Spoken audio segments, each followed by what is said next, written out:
wato su abin da yaran kwankwaso suka dauka ko suna daukan siyasar Najeriya kamar da alamanin sifar kubu tsara sarawa ce. To labari da dumi-dumi a halin yanzu shine rikicin kwankwaso da Peter Obi fa ya jawo cece kuce a Najeriya.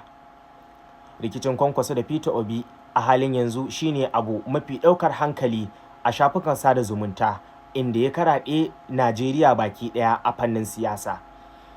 Wannan rikici ya somo tun bayan da aka yi hira da madugun siyasar tafiyar NNPP Injiniya Rabi'u Musa Kwankwaso, inda ya bayyana cewa Peter Obi kaninsa ne a siyasa, sannan kuma duk wani aiki da suka yi a baya shi Kwankwason kenan lalle shi ya fi Peter Obi capacity, wanda hakan ne ya jawo rikici inda masoyan Peter Obi suka fara cece kuce.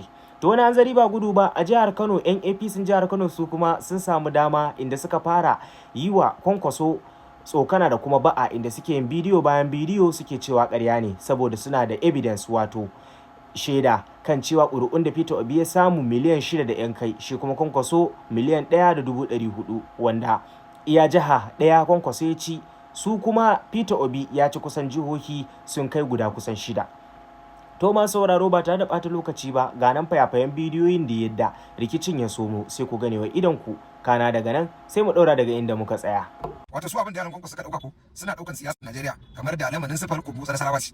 To ba ka take ba, ko Obasanjo da ya domin sabda fesa kwankwaso a 2003 ya san cewa ba zai kai labari ba, shi yasa bai endorse din Peter Obi. Ku tsaya ku ji strategy da structure irin ta Peter Obi wace yana tun a wancan lokaci. Abin da ya dage sai da ya hada kan dukkanin malaman Kristoci, coci babu wanda bai hada kansa. Ina mai tabbatar maka kwankwaso ba zai hada maka iya malaman Kano da malaman Najeriya. Hasali ma faɗa mai da malaman. Sai da ya hada dukkanin yankin North East South East, shine bangaren Inyamurai. Wannan sai da sun daga Anambra, Imo State, Enugu, Ebonyi, Abia State. Wannan sai da ya hada kan state nan gaba daya. Ya tsallako irin su Delta, ya shiga irin su Cross River, ya shiga irin su Akwa Ibom. To the extent sai da Peter Obi ya ci Lagos, kasar Yarbawa kenan. Wannan kai jihar Kano kadai ka samu ita kanta da kyar da Allah da Annabi sai da aka yi wa kai mari. Baka ci Jigawa ba, baka ci Kaduna ba. Iya ƴan majalisun tarayya da sanatocin da Peter Obi ke da su akalla ba kasar ba da irrelevant. Sai da ya ci state guda 11 kai da state guda daya. Peter Obi zai iya hada maka dukkanin Inyamurai ƴan kasuwa, babu wanda ba zai hada maka shi ba. Yana da structure har anan jihar Kano ku je fa ya kare, a faje kadai ya kare Peter Obi mara ta biyu. Duk Najeriya an banda jihar Kano babu inda jam'iyyar kayan gwari ta zo na uku ba ta zo na biyu.